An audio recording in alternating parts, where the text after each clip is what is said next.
Hello friends. आज हम लोग सिंथेसिस के एक इम्पॉर्टेंट टॉपिक एडजेक्टिव का प्रयोग करना सीखेंगे। किस प्रकार हम दो या दो से अधिक सिंपल सेंटेंस को आपस में एडजेक्टिव का प्रयोग करके जोड़ते हैं, इस चीज़ को आज हम लोग इस वीडियो में सीखेंगे। तो सबसे पहले जो हेडिंग है एडजेक्टिव, एडजेक्टिव क्या होता है, तो पहले हम इसके बारे में समझते हैं कि एडजेक्टिव क्या होता है। एडजेक्टिव के बारे में हमको जानना है तो पहले इसकी परिभाषा। एडजेक्टिव क्या करता है, दिए गए सेंटेंस में नाउन या प्रोनाउन की विशेषता बताता है। यानी जो एडजेक्टिव होता है यह क्या करता है, कोई सेंटेंस दिया रहेगा, उसमें कोई नाउन या प्रोनाउन दिया रहेगा, उसी की विशेषता क्या बताता है, एडजेक्टिव बताता है। तो एडजेक्टिव क्या करता है, विशेषता बताता है किसी नाउन या प्रोनाउन की। यहाँ पे एग्जाम्पल दिया है, समझते दोस्तों। यहाँ एग्जाम्पल लिखा हुआ हरी इज ब्लाइंड। हरी क्या है, अंधा है। अब इस सेंटेंस में हरी क्या है, हरी नाउन है, ठीक है। अब इस हरी की विशेषता क्या है कि हरी क्या है, अंधा है। इसका मतलब ये जो ब्लाइंड शब्द है ये क्या है, विशेषता बता रहा है हरी की। इसका मतलब ये क्या हो गया, एडजेक्टिव हो गया। इसी प्रकार सेकेंड एग्जाम्पल दिया हुआ है आई वाज नॉटी, मैं शरारती था। तो आई क्या है, प्रोनाउन है।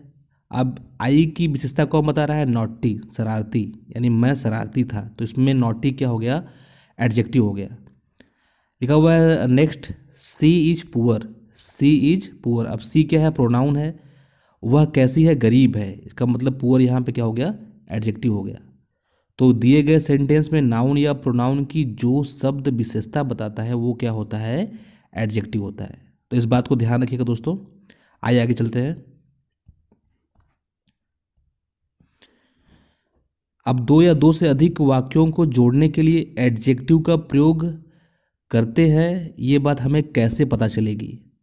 तो आप सबसे पहले यहाँ पे नियम दिया हुआ है, आप इन नियम को जो दो दो वाक्य दिए रहेंगे उनमें आप मिला लीजिएगा। यदि दोनों नियम वहाँ पे मिल जाते हैं तब हम क्या कर सकते हैं, एडजेक्टिव का प्रयोग कर सकते हैं। तो दोनों नियम को आइए समझते हैं। पहला नियम है, पहले सेंटेंस में नाउन दिया हो। यानी आपके सामने दो सेंटेंस दिए रहेंगे तो उनमें पहले सेंटेंस में क्या होगा, कोई ना कोई नाउन दिया रहेगा। फिर लिखा हुआ है सेकंड नियम, पहले सेंटेंस में दिए गए नाउन, यानी जो पहले सेंटेंस में नाउन दिया रहेगा, नाउन की विशेषता, नाउन की विशेषता दूसरे वाक्य में बताई जाए। यानी पहले सेंटेंस में कोई नाउन दिया रहेगा, दूसरे वाक्य में क्या होगा, उसी नाउन की विशेषता बताई जाएगी। तो आप इन दोनों नियम को याद रखिएगा। आइए कि एग्जाम्पल से समझते हैं कि दोनों नियम वहाँ कैसे मैच करते हैं। यहाँ एग्जाम्पल में क्या है, a boy came to my office. एक लड़का मेरे ऑफिस आया। The boy was blind. अब दोनों नियम मिलाते हैं। पहले सेंटेंस में कोई नाउन दिया हुआ है, ठीक है। यहाँ पे क्या है, बॉय, बॉय क्या हो गया, नाउन हो गया। अब फिर क्या लिखा हुआ है, सेकंड नियम, पहले सेंटेंस में दिए गए नाउन यानी बॉय जो नाउन दिया है उसी की विशेषता, उसी की विशेषता दूसरे वाक्य में बताई जाए। तो यहाँ लिखा हुआ दूसरे वाक्य में, द बॉय वाज ब्लाइंड, लड़का कैसा है, अंधा है। यानी इसी बॉय के बारे में दूसरे वाक्य में बताया जा रहा है कि वह कैसा है, वह अंधा है। तो इसका मतलब है कि यहाँ पर दूसरे वाक्य में क्या हो रहा है, उसकी विशेषता बताई जा रही है नाउन की। तो आप समझ गए होंगे, दो वाक्य अगर आएंगे तो आप दोनों नियम को वहाँ पर मिला लीजिएगा अपने, ठीक है। फिर आप क्या करिएगा, उसको आपस में जोड़ दीजिएगा। तो आइए हम लोग, अगर दो सेंटेंस दिया रहता है तो कैसे हम एडजेक्टिव का प्रयोग करके उसको जोड़ते हैं, एग्जाम्पल के माध्यम से सीखते हैं। आइए फ्रेंड्स, यहाँ पे एग्जाम्पल दिया हुआ friends, the boy came to my office, लड़का मेरी ऑफिस आया।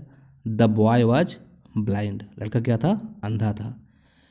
तो दोनों नियम हमको यहाँ मिल जा रहे हैं। पहले वाक्य में कोई नाउन दिया हुआ है और दूसरे वाक्य में उसी नाउन के बारे में कुछ विशेषता बताई जा रही है। तो सबसे पहले क्या करेंगे, दूसरे वाक्य में जो शब्द एडजेक्टिव रहेगा, सबसे पहला हमारा काम क्या है कि जो दूसरे वाक्य में जो विशेषता बताने वाला शब्द होता है, दूसरे वाक्य में जो विशेषता बताने वाला शब्द होता है पहले उसको खोज लेंगे। तो इसमें एडजेक्टिव कहाँ है, ब्लाइंड है। तो अब इस ब्लाइंड को हम क्या करेंगे, इस एडजेक्टिव को हम उठाकर पहले वाक्य में जो नाउन होता है उसी के पहले लिख लेंगे। तो हम क्या करेंगे, अब देखिए हम क्या करेंगे, ब्लाइंड को यहाँ से उठाकर हम क्या कर देंगे, यहाँ पे थोड़ा सा टाइपिंग मिस्टेक हो गया, यहाँ पे द रहेगा, क्या रहेगा, द रहेगा, द हो गया यहाँ पर। अब फिर नाउन जो बॉय है उसी के पहले हम क्या जोड़ देंगे, ब्लाइंड कर देंगे, यानी जो दूसरे वाक्य का जो एडजेक्टिव है उसको उस नाउन के जस्ट पहले रख देंगे। तो क्या हो जाएगा, द ब्लाइंड बॉय, यानी बॉय के पहले हम क्या लगा देंगे, ब्लाइंड लगा देंगे। तो क्या हो जाएगा, द ब्लाइंड बॉय, अंधा लड़का, केम टू माई ऑफिस। इसके बाद हम क्या करेंगे, पूरा का पूरा जो पहला सेंटेंस होता है उसको लिख देंगे हम लोग।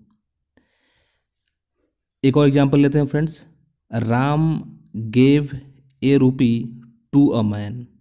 राम ने दिया 1 रुपया टू अ मैन, मतलब एक आदमी को। द मैन वाज लैम, वह आदमी क्या था, लंगड़ा था। वह क्या, लैम क्या होता है, लंगड़ा। तो आदमी क्या था, लंगड़ा था। तो सबसे पहले देखते हैं कि पहले वाक्य में कहाँ दिया हुआ है नाउन, यहाँ पर राम भी दिया हुआ है, ए मैन भी दिया हुआ है। तो पहले कंफर्म कर लेते हैं कि दूसरे वाक्य में ए मैन की विशेषता बताई जा रही है कि राम की विशेषता बताई जा रही है। तो द मैन की विशेषता बताई जाए, द मैन वाज लैम, यानी जो दूसरे वाक्य में ए मैन की विशेषता बताई जा रही है। ठीक है, यानी मैन की विशेषता क्या हो रही है, दूसरे वाक्य में बताई जा रही है। तो सबसे पहले हम क्या करेंगे, दूसरे वाक्य में एडजेक्टिव को खोज लेंगे हम। तो दूसरे वाक्य में एडजेक्टिव क्या है, लैम, लंगड़ा। अब क्या करेंगे, इसी लैम को उठाकर उस मैन के पहले हमको लिखना है। तो हम क्या करेंगे, पहले जो चीज़ बचा हुआ उसको लिख लेंगे हम लोग। तो राम गेव ए रूपी टू, अब मैन के पहले हम क्या लगा देंगे, लैम, क्या लगा देंगे हम लोग, लैम लगा देंगे। तो हमने क्या किया, राम गेव अ रूपी टू ए लैम मैन, यानी कि जो दूसरे वाक्य में एडजेक्टिव रहेगा उसको उठाकर उस नाउन के जस्ट पहले हमको लिखना है। तो इस प्रकार हम क्या कर सकते हैं, एडजेक्टिव का प्रयोग करके दो या दो से अधिक सेंटेंस को आपस में जोड़ सकते हैं। आई होप आपको ये दोस्तों समझ में आ गया होगा। तो कोई भी अगर समस्या हो तो आप कमेंट बॉक्स में कमेंट कर दीजिएगा और मेरे इस वीडियो को लाइक और चैनल को सब्सक्राइब जरूर कर दीजिएगा। धन्यवाद फ्रेंड्स।